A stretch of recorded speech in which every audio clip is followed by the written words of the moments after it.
අපගේ ෆෝමොවික් MDI ඖෂධය භාවිතා කිරීමට උපදෙස්. ප්‍රථමයෙන් ඔබගේ දෑත් පිරිසිදු කරගන්න. දෙවනුව ඉන්හේල උපකරණය ගෙන එහි මුඛයට සම්බන්ධ වන කොටසේ පියන ගලවා එහි පිරිසිදු බව තහවුරු කර උපකරණය හොඳින් සොලවා ගන්න. පසුව ප්‍රථම වතාවට හෝ සතියකට වැඩි කලක් මෙම උපකරණය භාවිතා නොකළේ නම් එක් බෙහෙත් මාත්‍රාවක් ඉවතට යවන්න. තෙවනුව මෙහි දිස්වන පරිදි දඹර ඇඟිල්ල සහ මහපට ඇඟිල්ල උපකරණය මත තබා කොන්ද ඍජුව සහ හිස මදක් ඉහළට ඔසවා තබා ගන්න.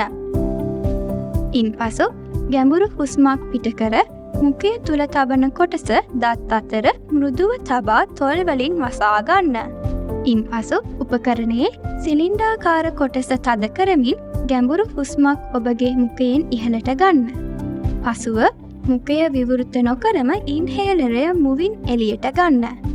ඉහළට ගත් ගැඹුරු හුස්ම තප්පර 10ක් හෝ ඊට වැඩි කාලයක් රඳවා තබාගෙන පසුව නාසයෙන් හුස්ම සෙමින් ඉවතට යවන්න.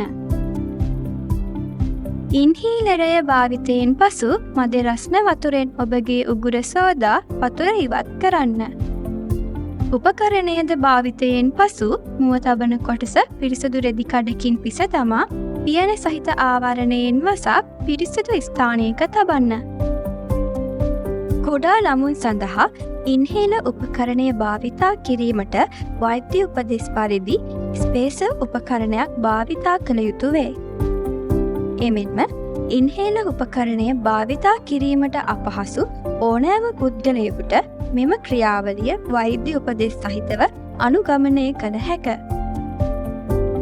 දැන් ඔබට මෙම ඖෂධය පිළිබඳ මනා දැනුමක් ඇති බව අපි සිතන අතර ඔබට දීර්ඝායුෂ ප්‍රාර්ථනා කරමු.